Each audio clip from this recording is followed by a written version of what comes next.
Good afternoon. I placed this class of horsemanship 2, 3, and 1 in the top pair of 2 riders who had the least amount of faults, completing the pattern correctly. 2, the rider in green, comes above 3.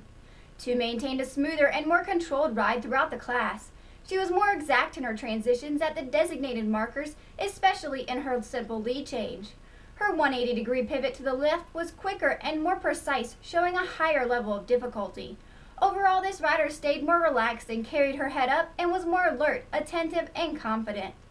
I do grant that 3 was steadier through her core at the extended jog and in her half-sloped circle in each direction.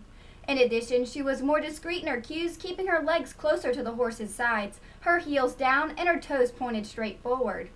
All of this contributes to her placing above 1 in my bottom pair. 3, the rider on the liver chestnut, had a more correct bend in her elbow with her rein hand and her free hand. She rode through the pattern with a more correct bend in her knee and effective leg. However, this rider lacked the precision in her stops and quickness in her simple lead change, taking an excessive amount of strides between the cones.